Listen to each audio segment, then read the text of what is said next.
बैठो। अगर तुम मुत्तहिद हो जाओगे तो याद रखो उत्तर प्रदेश के मुकद्दर के फैसले तुम्हारी आवाज के बाहर अधूरे रहेंगे। हर आदमी आकर कहेगा ये दल्ले आएंगे, हमारे जाने के बाद ये आकर आपके गांव में खुसफुस करेंगे, अरे ये जिंदगी मौत का इलेक्शन है।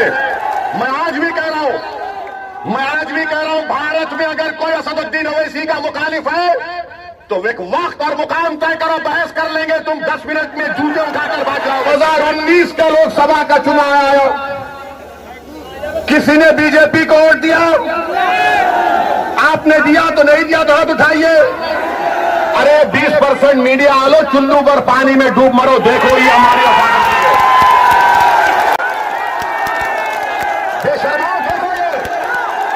कहा, मैं नहीं कह रहा हूं, जनता कह रही है, वरना ये 80% 20% के दल्ले बोलेंगे। जिन पुलिस के लोगों ने अपने नापाक उंगलियों से गोलियां चलाई है, तैयार हो जाओ, अल्लाह इंसाफ करेगा इंशाअल्लाह। औज़ु बिल्लाहि मिनश शैतानिर रजीम, बिस्मिल्लाहिर्रहमानिर्रहीम, अस्सलामु अलैकुम व रहमतुल्लाहि व बरकातुहू। मोहतरम जनाब शौकत साहब, सदर उत्तर प्रदेश मजलिस इत्तेहादुल मुस्लिमीन जनाब तस्लीम अहमद साहब, हमारी बहन जो हमारे बड़े भाई अतीक अहमद साहब की बेगम है, और जनाब अली जो अतीक साहब के फर्जन है, कित्तौर में इंशाअल्लाह ताला आपकी बात विधानसभा के चुनाव में मजलिस इत्तेहादुल मुस्लिमीन के उम्मीदवार को आप लोग कामयाब और कामरान करेंगे। मुझे यकीन है कि कित्तौर में एक तारीखी तब्दीली आप लोग पैदा करेंगे। अभी हमने अपनी बहन से जनाब अतीक साहब के खत को पढ़ते हुए सुना, और अगर आप उस गौर से उस खत को सुनेंगे जिसको हमारी बहन ने पढ़कर सुनाया, तो अतीक साहब ने कभी भी अपने लिए कोई बात नहीं की। अतीक साहब ने जेल में बैठकर हम तमाम को पैगाम दिया कि वक्त आ चुका है कि उत्तर प्रदेश के मुसलमानों को अपनी एक सियासी क़यादत को बनाना बेहद जरूरी है। इनकलाब इससे बर्पा नहीं होगा कि आप कभी सपा को, कभी बीएसपी को, तो कभी कांग्रेस को आपने वोट दिया। बताओ तुमने और हमने क्या हासिल किया? हमारे मुकद्दर में गरीबी और मुफलिसी आई, हमारे मुकद्दर में जेलों में हमारे नौजवानों की जवानियों को बर्बाद कर दिया गया, हमारे मुकद्दर में फसादात आए, हमारे मुकद्दर में एनकाउंटर आया, हमारे मुकद्दर में ये तबाही और बर्बादी आई, हमारे बच्चों को स्कूल का इंतजाम नहीं, हमारे नौजवान 2% ग्रेजुएट होते हैं, सबसे ज्यादा drop out rate Uttar Pradesh में अगर किसी का है तो मुसलमानों का है। ये मजलिस का पैगाम है, इन नाइंसाफियों का हम खात्मा करना चाहते हैं। और मैं आपसे अपील करने आया हूं, मैं आपसे गुजारिश करने आया हूं, मैं आपके सामने भीख मांगने आया हूं, मेरे लिए नहीं, मैं आपसे भीख मांगने आया हूं कि मुत्तहिद हो जाओ। उत्तर प्रदेश की विधानसभा में उत्तर प्रदेश के मुसलमानों, अपने वोट की अहमियत को समझो। तुम 19% हो, तुम मामूली नहीं हो, तुम 19% हो। अगर तुम मुत्तहिद हो जाओगे तो याद रखो उत्तर प्रदेश के मुकद्दर के फैसले तुम्हारी आवाज के बाहर अधूरे रहेंगे। शर्त यह है कि हमको मुत्तहिद होना है। जब कभी भी एक चुनाव आते हैं, एक ही जुमला आपसे शुरू हो गया होगा, मुसलमानों जिंदगी मौत का इलेक्शन है उत्तर प्रदेश का। यानी हर इलेक्शन जिंदगी मौत का रहा हमारे लिए।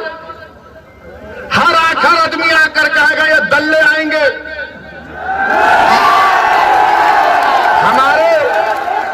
हमारे जाने के बाद ये आकर आपके गांव में खुसफुस करेंगे, अरे ये जिंदगी मौत का इलेक्शन है। ये सब आकर कहेंगे जिंदगी मौत का इलेक्शन है। ये ओवैसी भड़काऊ भाषण देता है, ये ओवैसी जज्बाती बात करता है, नौजवान उसकी बात को दाद देते हैं। ओवैसी भड़काऊ भाषण नहीं देता, ओवैसी ना जज्बाती भाषण देता है, ओवैसी सच को बयान करता है, और अल्लाह जानता है इस बात को मैं सच को बयान कर रहा हूं। मैं आज भी कह रहा हूं, भारत में अगर कोई असदुद्दीन ओवैसी का मुखालिफ है तो एक वक्त और मुकाम तय करो, बहस कर लेंगे, तुम 10 मिनट में जूते उठाकर भाग जाओगे। पूरे उत्तर प्रदेश में अगर किसी से सबसे ज्यादा नाइंसाफी हुई दलितों के बाद, तो उत्तर प्रदेश के मुसलमानों से नाइंसाफी हुई है। और नाइंसाफी करने वाले कौन? जो हमसे वोट हासिल करते रहे, ये डरा डरा कर वोट हासिल किया कि जिंदगी और मौत का इलेक्शन है। इलेक्शन तो हो गया, हम रोज मरते थे, वो कभी नहीं आते थे, मगर जब इलेक्शन आ गया तो सब के सब एक ही आवाज में, यानी खव्वालों की टीम निकल चुकी है, एक ही राग में राग जागते हैं कि जिंदगी मौत का मामला है, जिंदगी मौत का मामला है। बताओ, अगर उत्तर प्रदेश में सिर्फ 2% मुसलमान ग्रेजुएट हैं तो क्या यह जिंदगी मौत का मामला नहीं है? उत्तर प्रदेश में अगर सबसे ज्यादा बच्चे और बच्चियां स्कूल से दूर हैं, मुसलमान हैं, क्या यह जिंदगी और मौत का मामला नहीं है? उत्तर प्रदेश की जेलों में 27% मुसलमान अंडर ट्रायल हैं, तो क्या यह जिंदगी और मौत का मामला नहीं है? उत्तर प्रदेश में 5 साल में सबसे ज्यादा इनकाउंटर 37% अगर किसी का हुआ तो मुसलमानों का है, तो क्या इनकी मौत नहीं हुई है? तुम कब आवाज उठाओगे इस पर?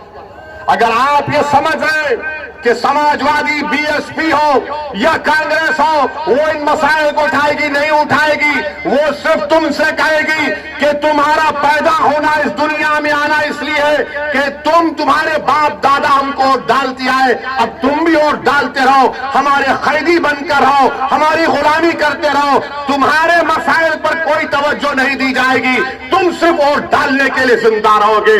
मैं आपसे कह रहा हूं कि हम नहीं मरेंगे इंशाअल्लाह ताला, हम मरने के लिए नहीं आए हम। मगर ये तो बताओ, तुम्हारी आवाज कौन है? कौन तुम्हारी तकलीफ को बयान करता है? कौन नौजवानों के दिलों में और नौजवानों की आंखों में जो ख्वाब है उसको कौन पूरा करेगा? कौन हमारी मां और बहनें जो रात रात भर जागती है कि मेरा नौजवान बेटा घर अब तक नहीं आया, कहीं उसको पुलिस तो थाने लेकर नहीं चले गई? कौन उस मां को इत्मीनान की नींद सुलाएगा? कौन उस बाप को उम्मीद दिलाएगा कि तुम्हारे औलाद का रोशन मुस्तकबिल है? इन चीजों पर कोई बात नहीं करेगा, इन चीजों पर कोई बात नहीं करेगा। बात किस पर करेंगे? वोट डालो, जिंदगी मौत का फैसला है, मुशाहरा कराएंगे। रमजान की ईद आएंगी तो ना उनको रोजे से मतलब, ना कुरान से मतलब, मगर घर को मुसलमान के आ जाएंगे टोपी पहनकर कि शीर खुरमा खिला दे। बकरीद आएगी तो कहेंगे कि बेटा कुछ गोश्त खिला दे। ईदगाह के सामने आकर ठहर जाएंगे, ईदगाह के सामने आकर ठहर जाएंगे, किसी गरीब मुसलमान को हाथ पकड़ के बोलेंगे आ गले लग जा। गले तो लगा लेंगे मगर दिल में जो धड़कने हैं वे तुम्हारी नफरत और बर्बादियों से भरी हुई है। ये सच्चाई बयान कर रहा हूं। और हमारे जो मीडिया के लोग हैं,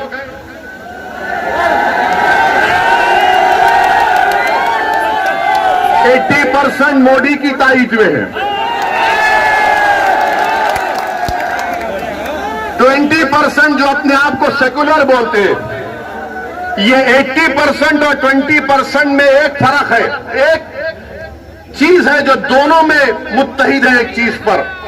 80% जो मीडिया मोदी की सपोर्ट करता है, 20% जो अपने आप को सेकुलर बोलता है, सेकुलर नहीं है, अंदर से आरएसएस की पैंट पहने हुए।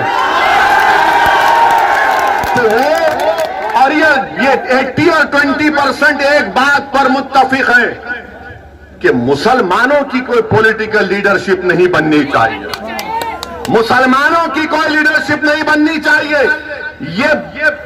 ये बीजेपी आरएसएस के लोग कहते हैं मुसलमान की लीडरशिप बनेगी तो देश का विभाजन हुआ था। तो हम उनको बताना चाह रहे हैं, अगर आज भारत में इतनी बड़ी तादाद में मुसलमान रह रहे, तो हमने, हमारे बुजुर्गों ने जिना के पैगाम को हमने ठोकर मारी थी और हमने कहा कि हम पाकिस्तान से कोई हमारा मतलब नहीं है, कोई मतलब नहीं है पाकिस्तान से हमारा। मैं नाम लेना नहीं चाहता, मगर किसी ने मुझसे कहा था कि फला शख्स के बारे में आपकी राय क्या है, तो मैंने कहा उनके बारे में मशहूर है कि जब वो किसी टीवी चैनल में एंकर थे तो उस मीडिया चैनल के लोगों को बोलते थे कि ये मेरी जात का है, इसको नौकरी पे रख लो, इसको नौकरी पे रख लो। आज आकर आप इंटरव्यू ले रहे लोगों का कि ओवैसी का सभा है, मजलिस की सभा है, बोलो क्या होगा, उत्तर प्रदेश में क्या होगा। अच्छा, सवाल कैसे करते, मुसलमान का अगर वोट नहीं मिला तो बीजेपी आ जाएगी, पूछते हैं ना, बोलते हैं ना, अगर मुसलमान का वोट डिवाइड हुआ तो बीजेपी आ जाएगी। ये हर एक सवाल करता है ना आपसे, मुसलमान का वोट डिवाइड हुआ तो बीजेपी आ जाएगी, पूछते हैं ना। अच्छा, आप मेरे सवाल का जवाब दो। 2014 के जब लोकसभा के चुनाव हुए, क्या आपने मोदी के नाम पर वोट दिया था? किसने बीजेपी को वोट नहीं दिया? हाथ उठाइए।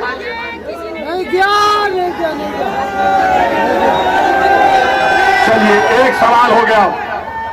2017 का विधानसभा का चुनाव हुआ, किसने योगी को या बीजेपी को वोट दिया? हाथ उठाइए। नहीं दिया? किसने नहीं दिया? हाथ उठाइए। चलिए, 2019 का लोकसभा का चुनाव आया, किसी ने बीजेपी को वोट दिया? आपने दिया तो नहीं दिया तो हाथ उठाइए। अरे 20% मीडिया आलो, चुल्लू पर पानी में डूब मरो, देखो ये हमारी बेशर्मा, देखो ये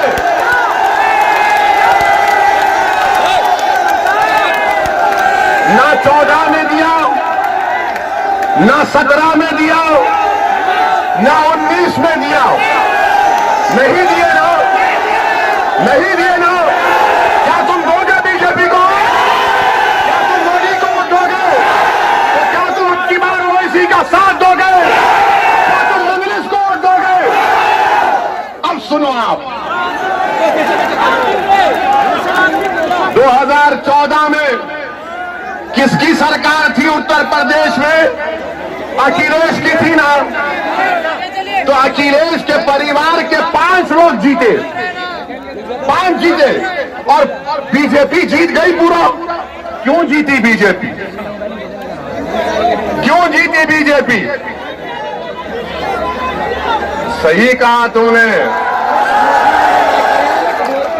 सही कहा तुमने। उन्होंने कहा, मैं नहीं कह रहा हूं, जनता कह रही है, वरना ये 80% 20% के दल्ले बोलेंगे।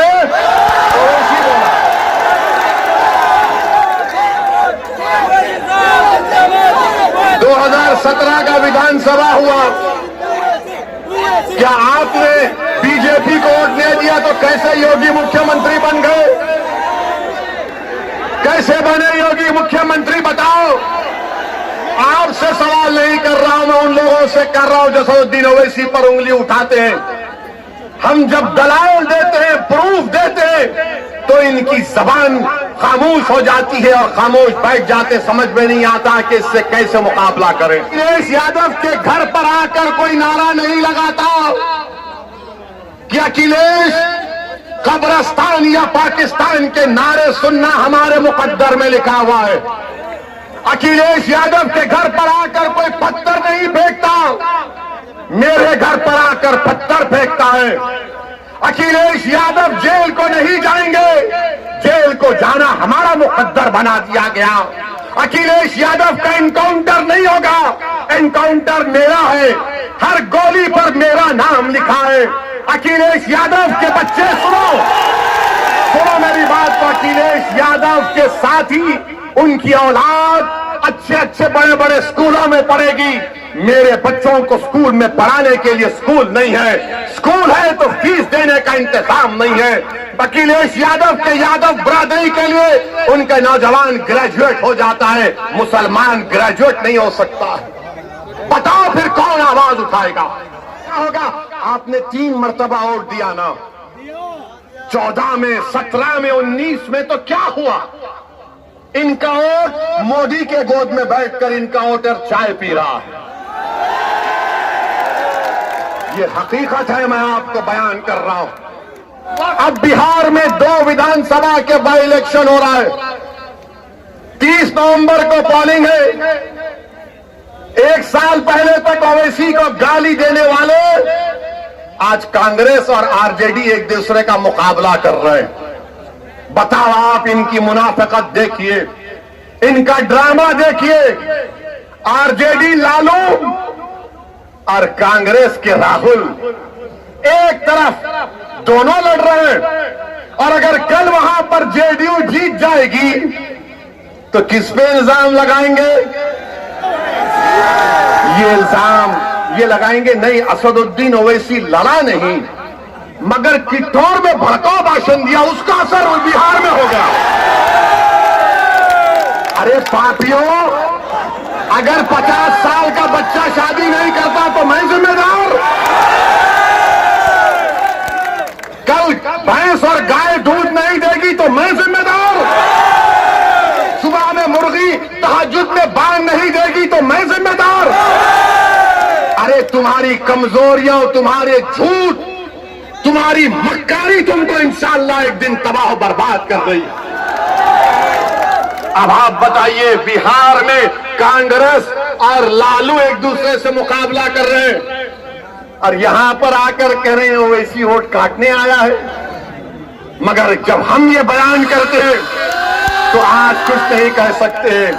मेरे अजीज दोस्तों और बुजुर्गों, मैं आज के जलसे से आसिफ, मोहसिन, अलीम, शाहिद और आसिफ को ना सिर्फ खराज अकीदत पेश करता हूं, बल्कि अल्लाह से दुआ करता हूं कि अल्लाह सुब्हानहू तआला अपने फजल और करम से आसिफ, मोहसिन, अलीम, शाहिद और आसिफ को अल्लाह इनकी मग़फ़िरत करे, अल्लाह इनकी खबरों को नूर से भर दे, अल्लाह इनके माँ बाप को सब्र जमील अता करे और अल्लाह मुसलमानों में इनका नेक नेमुल बदल पैदा करे।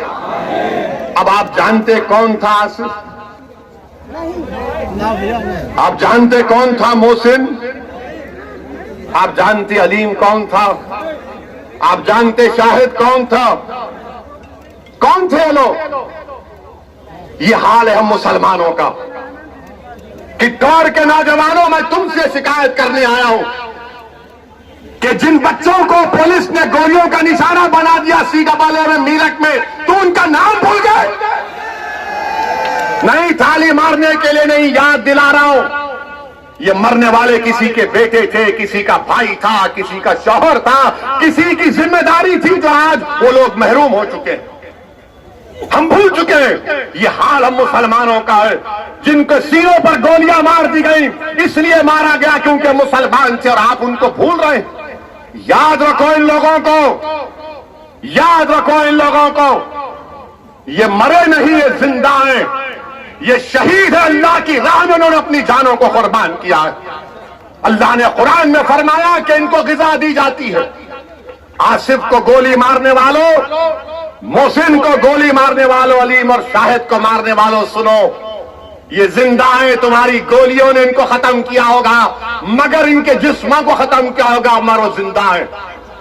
ये शहीद हैं और अल्लाह के पास इंसाफ होगा इंशाअल्लाह ताला। जिन जालिमों ने, जिन जालिम हुकूमत ने हमारे बच्चों को हमसे छीना है, जिन पुलिस के लोगों ने अपने नापाक उंगलियों से गोलियां चलाई है, तैयार हो जाओ, अल्लाह इंसाफ करेगा इंशाअल्लाह। हम कुछ नहीं करेंगे, हम जमहूरियत में लड़ेंगे। हमारे पास हथियार नहीं है पुलिस वालों, हमारे पास ये हमारे हाथ, हमारे हथियार है, ये हमारे हाथ हथियार है, जो हम अल्लाह के सामने रो रो कर भीख मांगेंगे। अल्लाह, तेरे उम्मत मोहम्मदी के इस बच्चे को मारा गया, तू इंसाफ करम, बेबस है। मेरे अजीज दोस्तों और बुजुर्गों, आसिफ, मोहसिन, अलीम और शाहिद की कुर्बानी को याद रखो, याद रखो, भूलो मत इन लोगों को।